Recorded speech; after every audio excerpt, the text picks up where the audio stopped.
The NFC East is such a stinky division that the Philadelphia Eagles are leading the division 4 games through the season with only 1 win. Just shows you how bad this division is. It has been the meme division of the NFL for the past 2 seasons, and this beautiful human being right here got me thinking, would they actually be good enough to make a Super Bowl run? And today, thanks to Madden 21 and scientific research, we can make this experiment happen. Today we have combined all 4 NFC East teams onto one super mega team, and we shall see if all 4 teams combined onto one is actually not completely freaking terrible.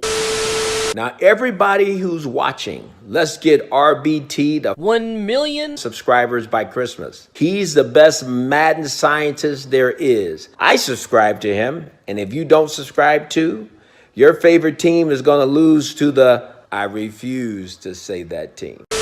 So hopefully you guys do enjoy today's Madden scientific video, and if you do, make sure to smash a huge thumbs up. Let's see if we go for like 5k likes today. Make sure to subscribe if you are new, because if and only if we can hit 1 million subscribers by December 25th on Christmas, we're going to be giving away a total of 3 next-gen consoles to my subscribers and subscribers only. That's about $2,000 in value given away to my subscribers and subscribers only, but that's if and only if we do hit 1 million subscribers by the end of the year. So make sure to take that millisecond that it does take to click that subscription button if you haven't. And once again, yeah, I have became a TikToker, so if you want to follow me on TikTok, link in the description box below. With that said, let's go over the mega NFC East team. To be completely fair, I mean, the team is talented. It's a 90 overall, 92 offense, 89 defense, and just think about it, man. It's freaking 4 NFL rosters put on the one, taking the best of best players from 4 NFL teams to compile a 53-man roster. Yeah, I mean, they're gonna have some freaking talent. So in my opinion, yeah, I think this team's gonna go far in the playoffs, but still at the same time, it's the freaking NFC East. Expect the absolute least. Now, the team is represented by the Philadelphia Eagles. I mean, although they only have 1 win in real life, yes, they still are leading the division. So starting quarterback is Dak Prescott at an 86 overall.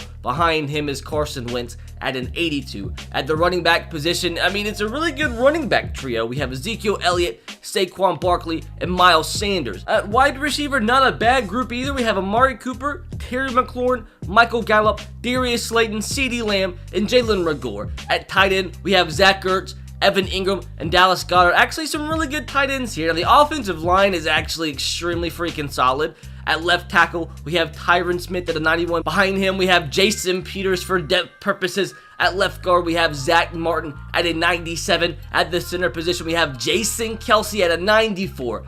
At right guard, we have Brandon Brooks at a 93 overall. And at right tackle, Lane Johnson at an 89. So only 1 offensive starter on the entire offensive line is under 90 overall, and that's a freaking 89. So the offensive line is about as good as you possibly can get. Now moving on to the NFC East All-Star defense. At the left end position, we have Brandon Graham at an 81, with Leonard Williams and Chase Young behind him. At right end, we have DeMarcus Lawrence at an 87, once again Chase Young behind him. Now on the defensive tackle on that inside, we have Fletcher Cox at a 96, Mr. Matthew at 86, Jonathan Allen, and Daron Payne.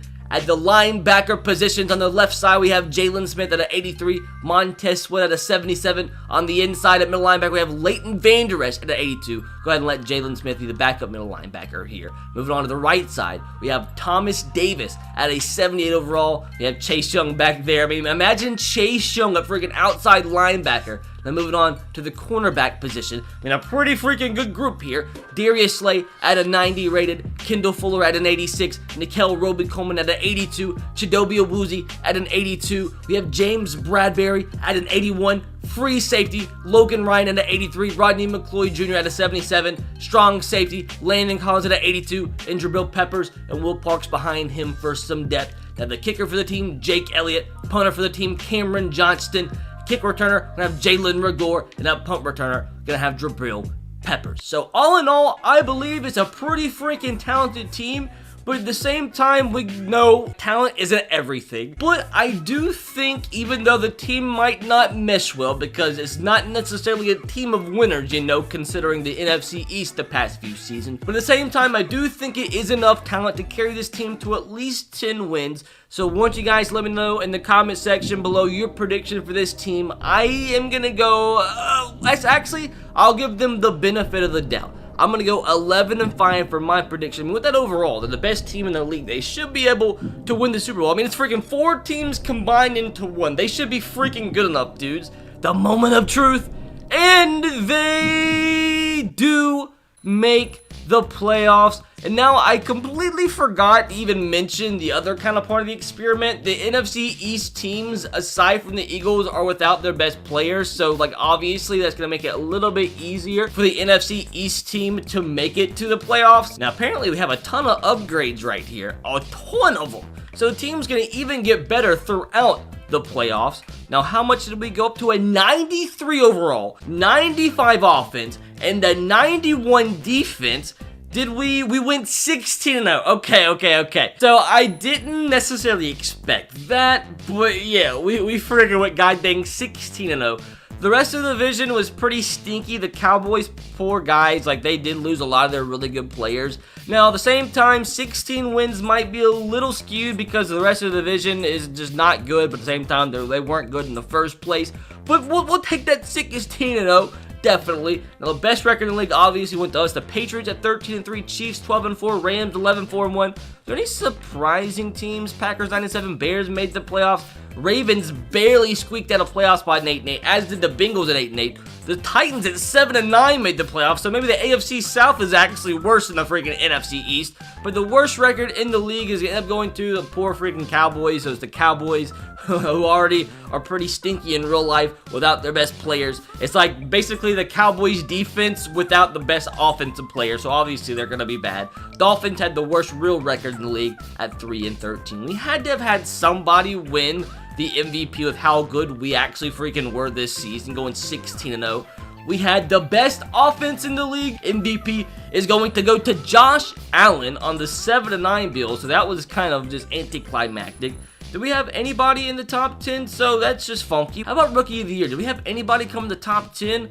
Nobody on the offensive side of things, and we had nobody on the defensive side of things. So this is not a team for individual accolades. Now, I do want to check out the statistics on the season from this team. Dak Prescott, 3,700 yards, 30 touchdowns, 7 picks, only sacked 30 times, which I thought it would actually be a little bit better than that. Running the football, Zeke with 1,500 yards, 17 touchdowns. Saquon almost had 1,000 as well, dog. We almost had 2 freaking running backs with over 1,000 yards on the season. Has that ever been done before? Zeke had 17 touchdowns. Saquon Barkley had 14. We only had 1 fumble from our running backs the entire season. That's insane.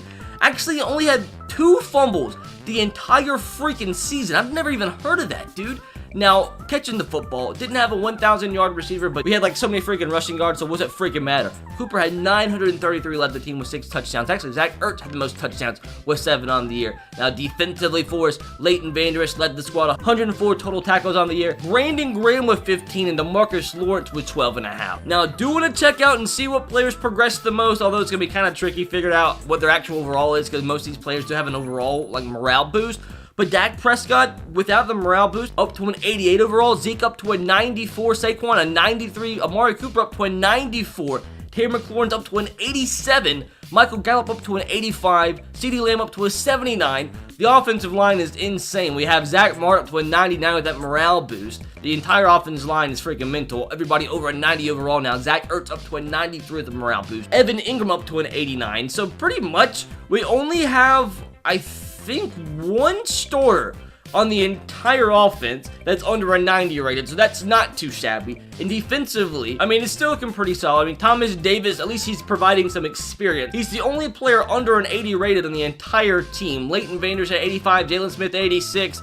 The safeties are they're okay. DeMarcus Lawrence up to a 90, Fletcher Cox at 96, Brandon Graham at 89, Chase Young's up to an 85 rated, Darius Slayton at 91, and Kendall Fuller up to an 88. Now, with that said, my dudes, I really freaking hope this team doesn't finish the video on an anticlimactic note.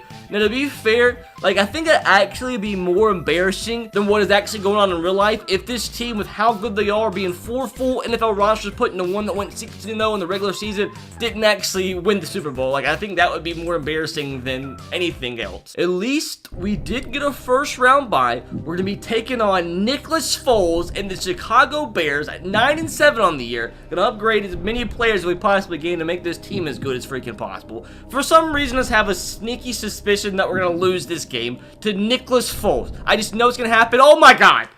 Oh my god! Dude, this is so stupid. The goddamn NFC East, so good that they go 16-0 throughout the regular season, and yet they still lose to freaking Nicholas Foles?